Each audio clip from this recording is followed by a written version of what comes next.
Apa benar orang kaya bikin yayasan untuk menghindari pajak? Bisa ya, bisa enggak. Gini ya, sebab ada banyak juga orang kaya itu yang memang benar-benar baik gitu ya, mendirikan yayasan buat bantu banyak orang. Sebab mereka merasa beruntung bisa menjadi kaya raya, sehingga mau membagikan keberuntungannya itu kepada yang lain. Tapi sekali lagi, ada juga orang kaya ini yang mau menggunakan yayasan untuk mengalihkan hartanya supaya bisa menghindari pajak. Apakah ini salah? Cara undang-undang ini nggak salah. Memang ini ada jalurnya. Tapi kan semua peraturan itu selalu ada celahnya. Disitulah orang-orang pintar tuh selalu bermain di dalam celah hukum. Di mana di semua hukum itu pasti ada kekurangannya. Di sanalah mereka memainkan kekurangan. Jadi yayasan ini kan bersifat sosial. Oleh sebab itu pemerintah nggak bisa memungut pajak dari yang sifatnya sosial. Sehingga ada banyak orang kaya yang hartanya 10 miliar. Contoh, ketika mereka mau mengambil 10 miliar dari perusahaannya ke pribadi, maka sesuai undang-undang pajak, mereka harus dipotong 10% sebagai pajak dividen. Dari 10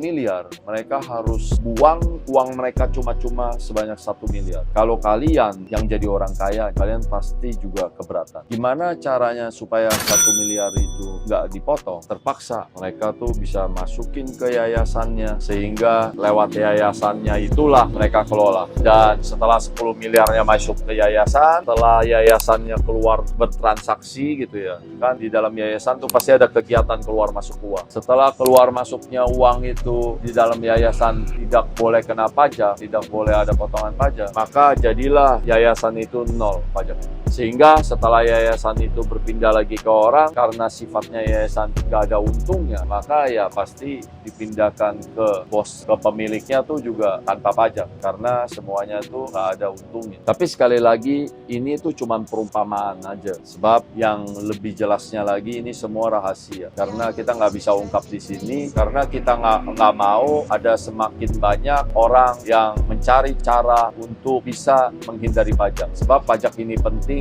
buat kemajuan negara kita. Pajak ini penting buat mensejahterakan masyarakat kita yang kekurangan. Pajak ini juga penting buat pendidikan, supaya suatu hari nanti Indonesia itu bisa maju, kuat pertahanannya, dan bisa menyaingi negara tetangga kita yaitu Singapura dan Malaysia. Kita nih sekarang tuh lagi bersaing melawan Vietnam dan Thailand. Kalau pemerintah ini sekarang sedang mengefisiensikan anggarannya, kalian pasti tahu. Karena apa? Karena nggak ada uang. Padahal uang tuh terbesar tuh didapatkan dari pajak. Kalau semua rakyat itu mencari cara untuk menghindari pajak, maka masalah kekurangan uang dalam negara itu jadi akan terjadi terus. Nggak pernah selesai. Kita berharap Indonesia kita bisa maju dalam segala hal. Sekali lagi ini semua hanya khayalan saya. Lebih mudah bersama Gapura Office.